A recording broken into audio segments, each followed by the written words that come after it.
We focus on history, culture, religion, art, social, and philosophy of Nusantara. Here, in the presence of Nusantara, we were made to be forgotten about the goodness of ourselves. Because negativity seems to be more interesting for us. Now, I'm Sutoyo Raharto and friends, assist you, to remind you, to awaken you, that we still can find the gems of Nusantara. They are the great sights of Nusantara.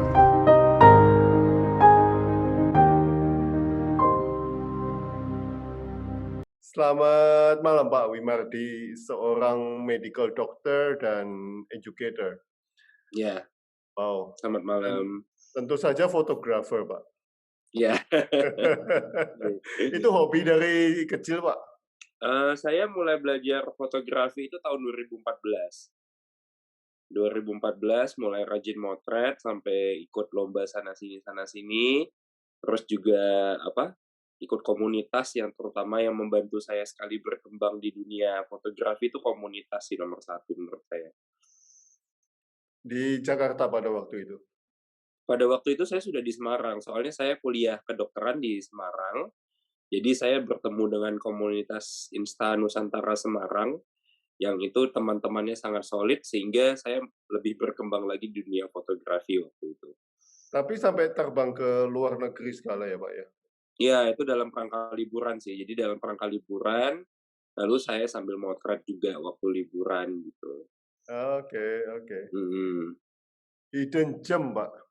Berapa banyak Anda sudah menemukan hidden gem in Indonesia, Pak?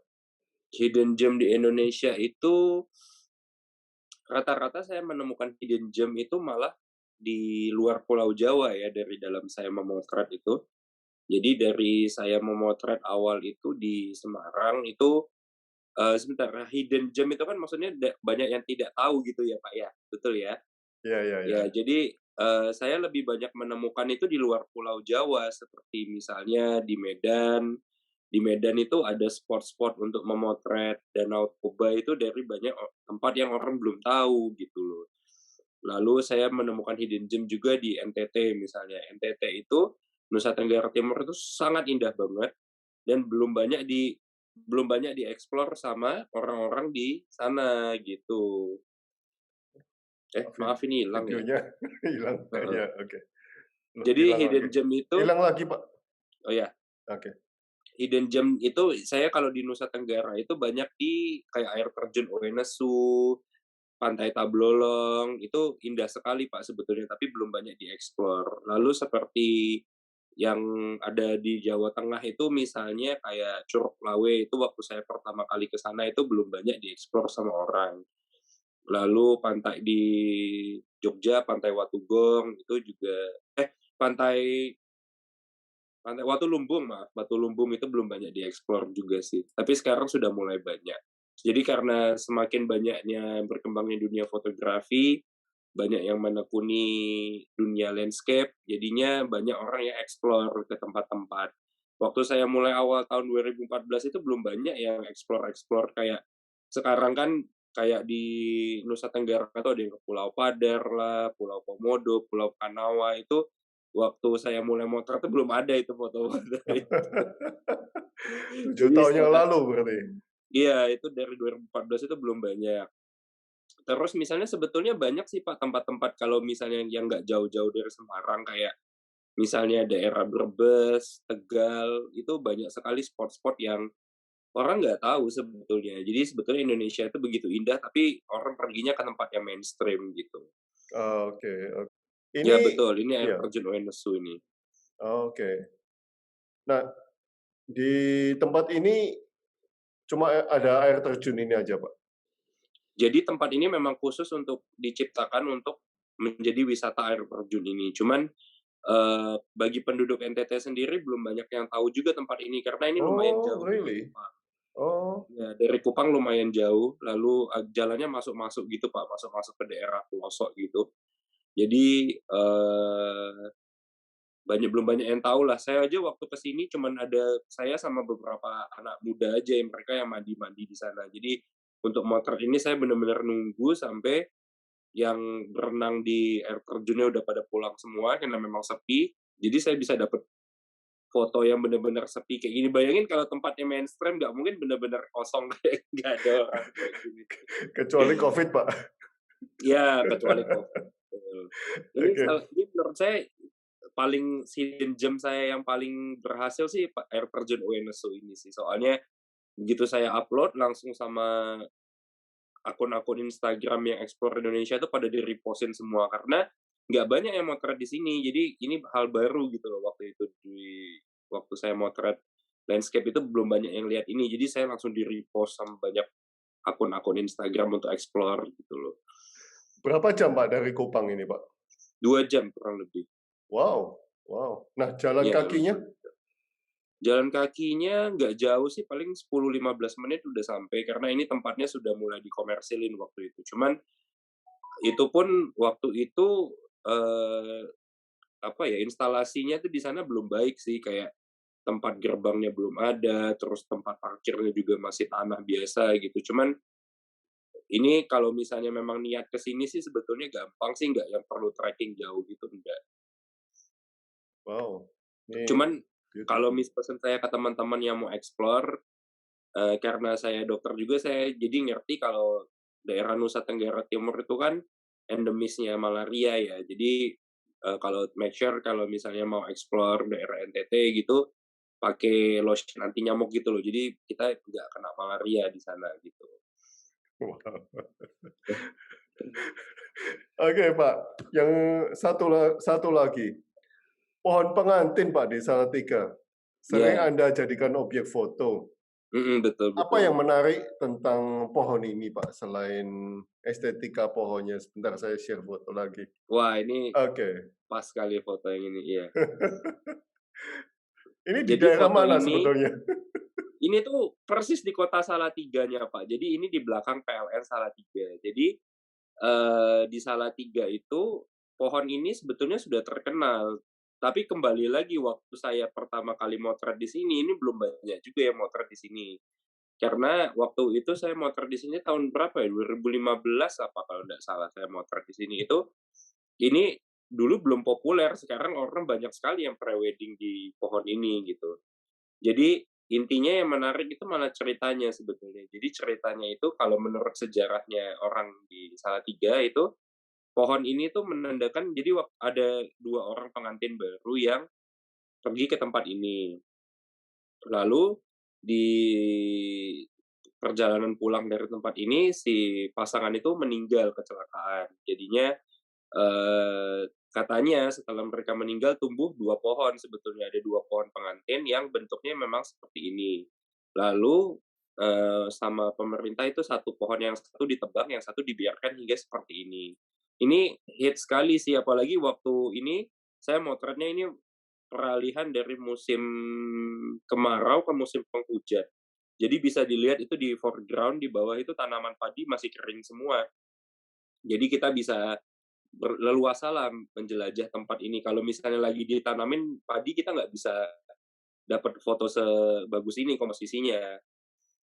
Jadi harus nunggu benar-benar ini pas lagi musim kering, matahari juga lagi ini kan kalau khasnya musim penghujan itu mataharinya bagus, sunset-nya, awannya juga tebel, jadinya itu ada bisa nyiptain ray of light itu yang ke atas itu. Oh, iya.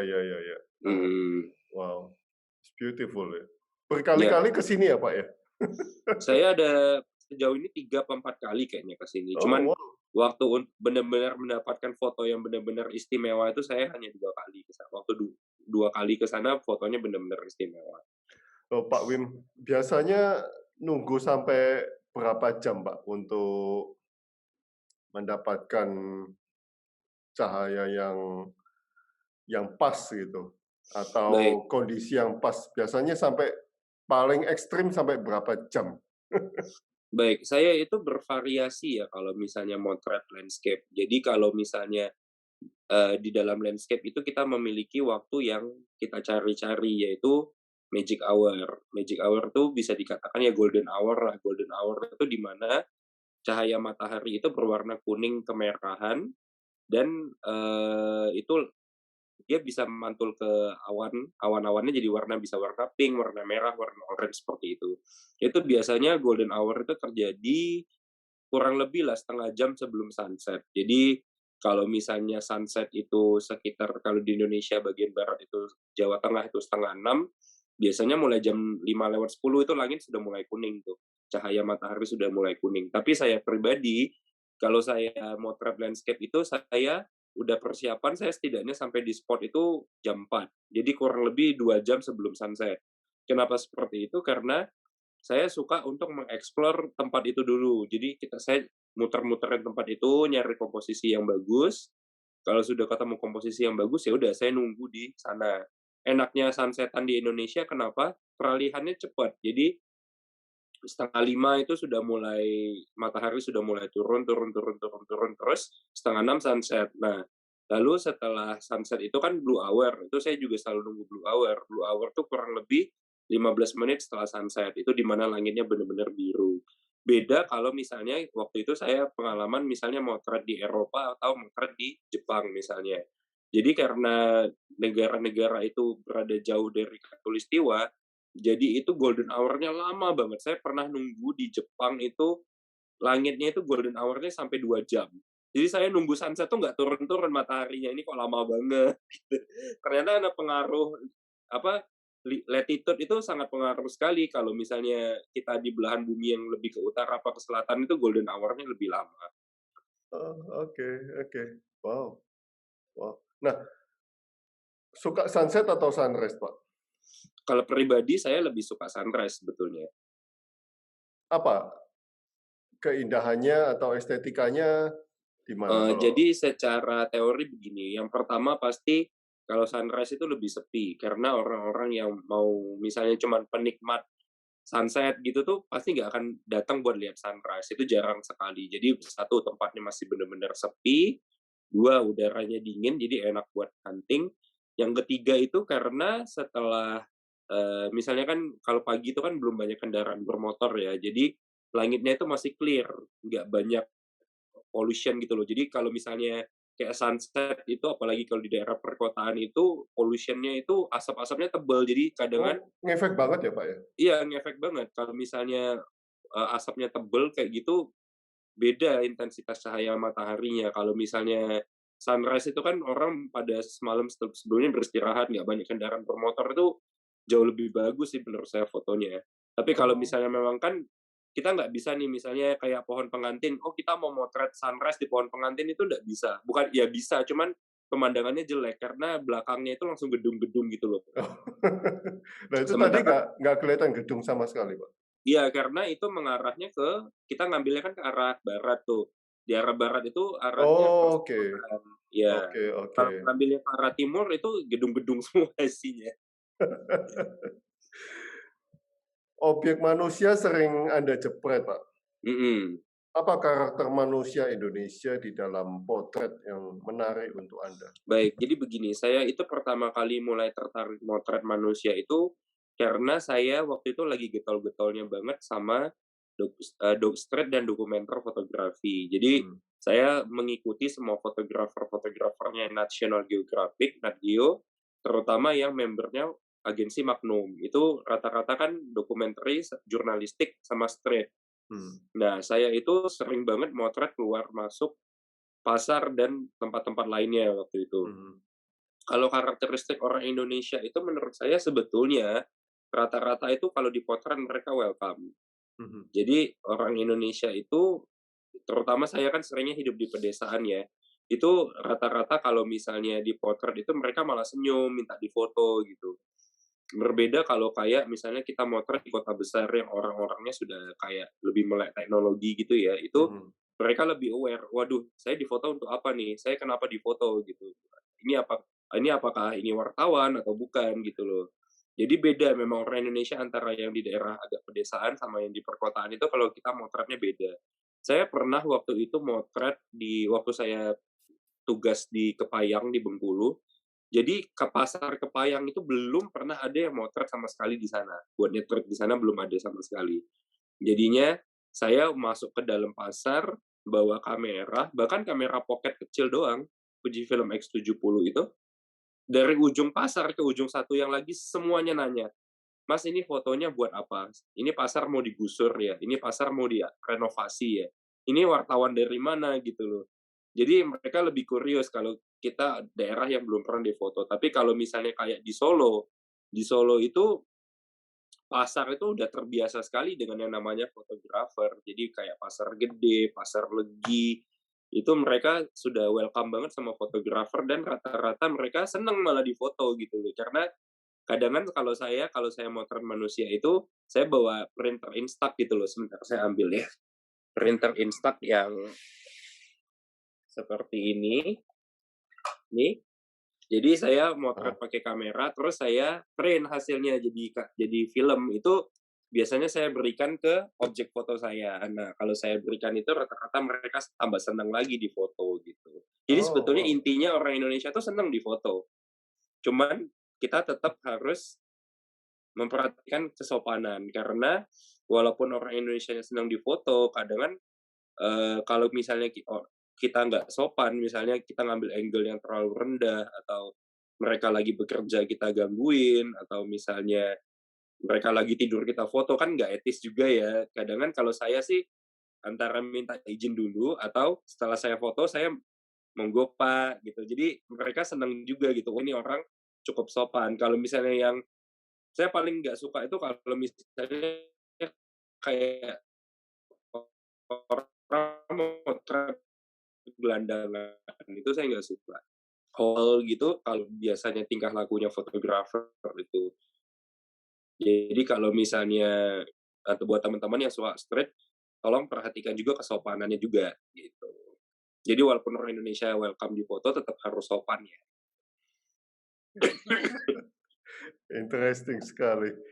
Berkali-kali Pak Wim memotret Milky Way, Pak. Beberapa Mhm, kali juga mengatakan bahwa proses jepretan belum tentu sesuai dengan keinginan hati. Apa yang spesial mmm, dengan proses ini, Pak? Dan kesulitannya ada di mana? Silakan, Pak.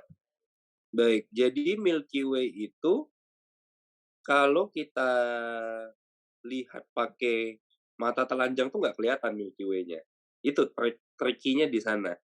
Jadi banyak orang yang mau hunting Milky Way, tapi sudah sampai spot nggak tahu Milky Way-nya mana gitu loh. Mereka pikir cukup dengan langit malam terus kelihatan tuh Milky Way-nya seperti itu. Padahal tidak seperti itu.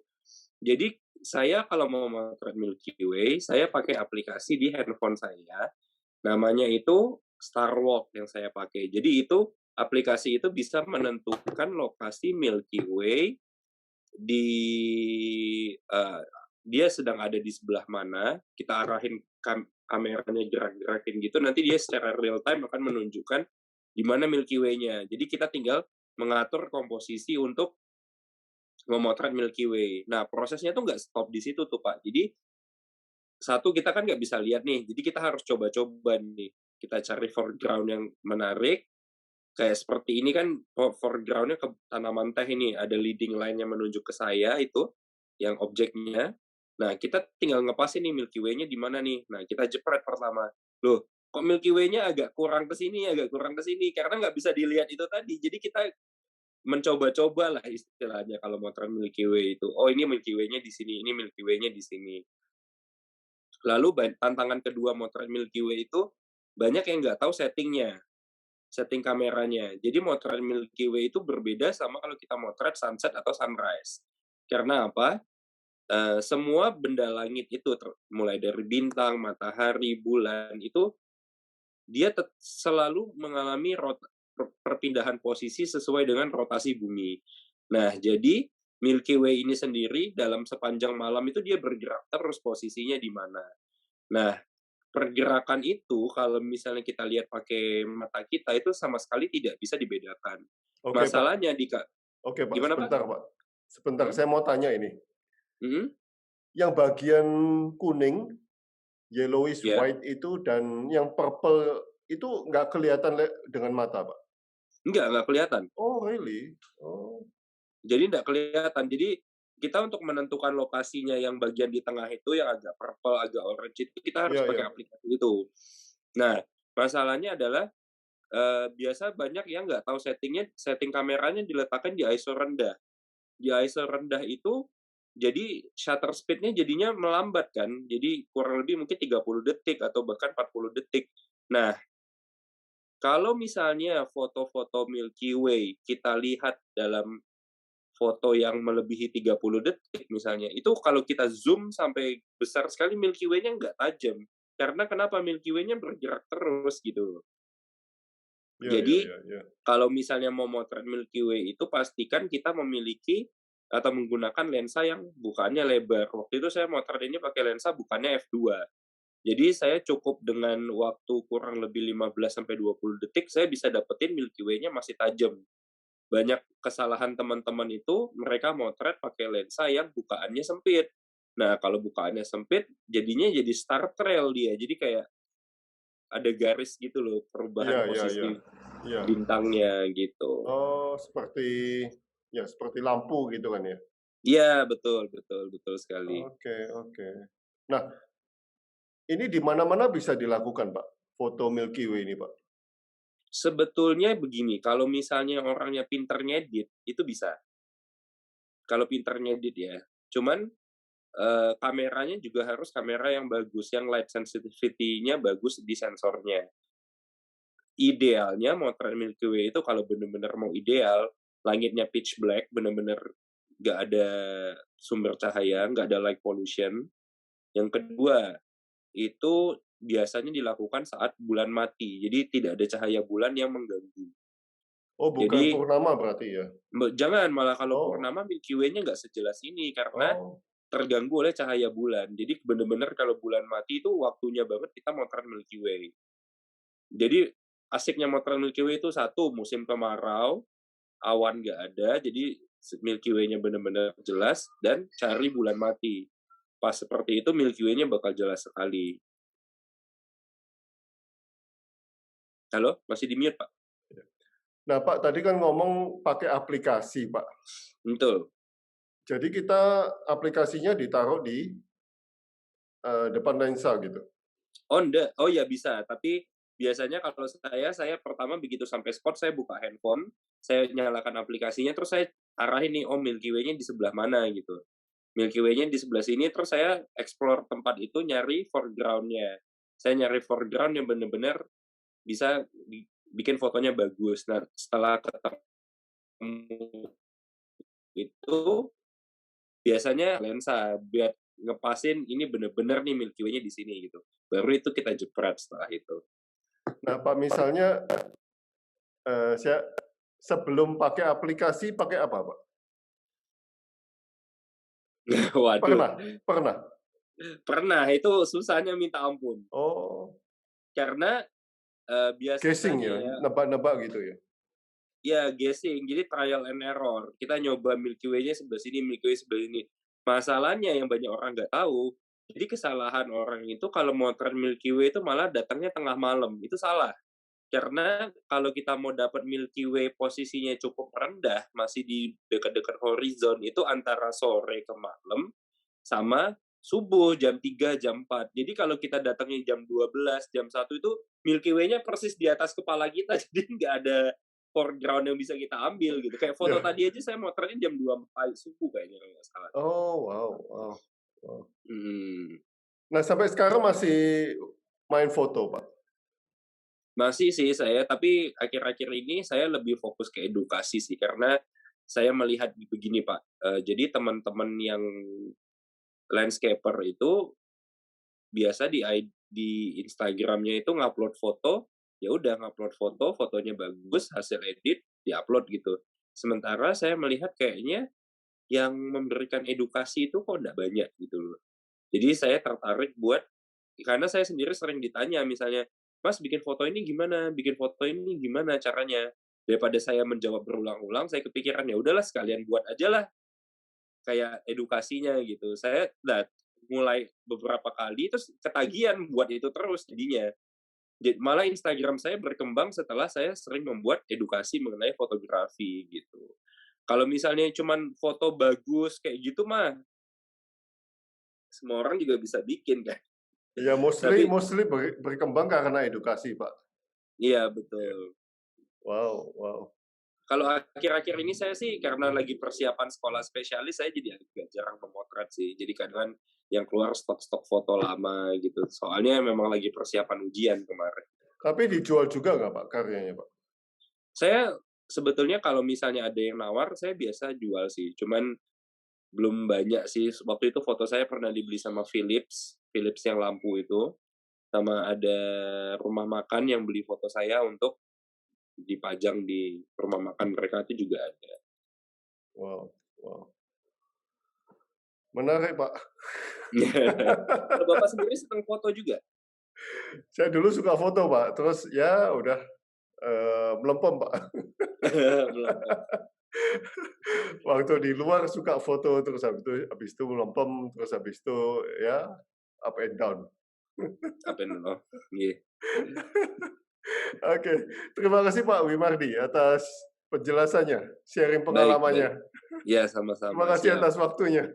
Iya, sama-sama. Saya Kita senang sekali bisa sharing. kita ketemu di Semarang, Pak. Oh, siap, siap. Oke, terima kasih Pak. Oke, terima kasih Selamat banyak malam. ya. Selamat malam. Oke. Selamat malam.